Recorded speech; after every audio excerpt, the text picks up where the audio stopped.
9/11 was a real story, a very real story. Police put up barricades to prevent people from crossing Houston Street. I knew that it would be difficult to move around. I mean, I figured that police barricades would be up everywhere and that they would be trying to keep people, you know, from certain areas and obviously where the danger was. So I just knew that I was going to get down there some kind of way. And then at one of the roadblocks, I met this courier. I was talking to him about how much I wanted to get down there, and he's like, I can get you down there. So I said, all right, let's do it. And he just, you know, as a courier, he knew where to go. He knew the streets of New York City like the back of his hand. The next thing I knew, I was right in front of the wreckage. I was shocked when I got there because I realized I had been at that very spot less than 3 days before working on another story. I was following Brad Oilman as he campaigned for city council. The first thing I remember when I got to Ground Zero was just everything was covered with ash, you know, and it was chaos everywhere. And I think that's probably the biggest thing that I remember, that it was absolute, you know, utter chaos. Then I met Mike, a volunteer who used to be homeless. We play different roles here. Anything we can do to help the situation out.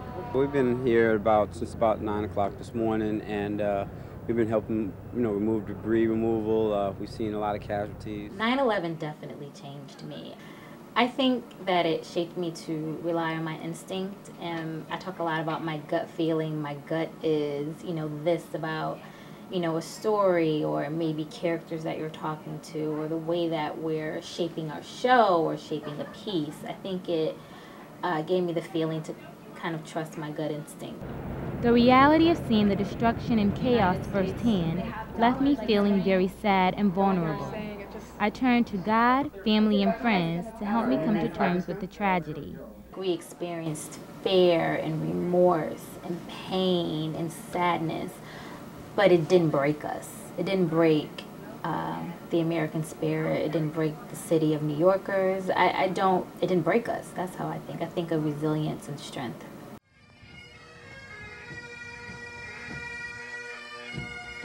This year, when September 11th came round, none of us were ready to remember what happened in such great detail. I certainly wasn't. I think as an international student, I had a completely different reaction to 9/11 than the American students had. I grew up in Zimbabwe, and it's a place where bad things happen, and I think that throughout my childhood, you get used to the idea that not everything is so secure. I was walking up the road going to the journalism building at the time, and I saw this plane fly into the first tower. It's now gone. And then I heard all of the fire engine trucks starting to sort of sound, and all of them started sort of rushing up the streets behind me. Then saw a second plane go into the tower, and it was something incredibly shocking. We went to Bed-Stuyvesant to cover what was anticipated as a Muslim backlash. Members of the police force and Muslim leaders gathered to find ways to protect, reassure and educate the community.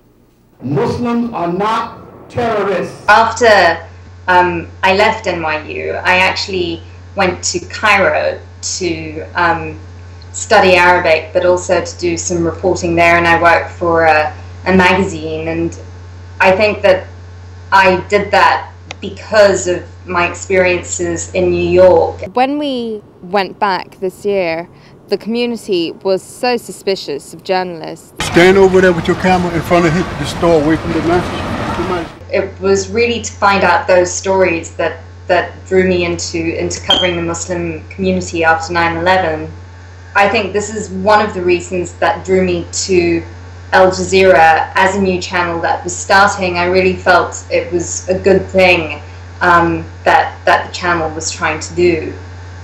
Working in New York and sort of following how the Muslim community were reacting made me realize that I was so ignorant of the Muslim culture. It gave me a different view on how the news was covered and also how America was perceived.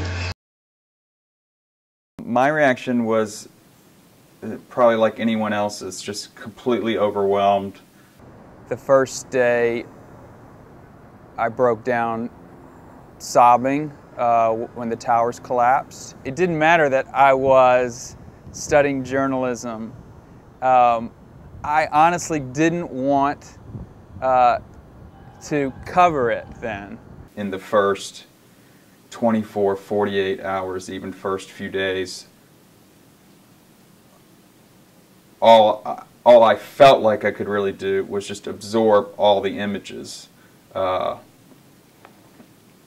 fact that imagery captured it in a way that words couldn't was, if anything, a reinforcement of my interest in broadcast journalism over print journalism. The day after the Trade Center attacks, we took our cameras down West Street. It was the main artery for the rescue effort, and with most of Lower Manhattan shut down, it became a place for people to congregate. This is where we met Kathy Capsuto. But I see this amazing sense of people just being, the generosity, that people don't believe New Yorkers are like that, but I really believe that New Yorkers, when you're in need, people are there for you. I don't think there's anything wrong with a journalist acknowledging their own emotion. There are appropriate, I think, and inappropriate ways to do it, but he or she should at least be aware that it exists. My life has a before and after 9/11, but my life as a journalist does not have a before and an after 9/11, only the after. There is no event that compares to this. Not anywhere close.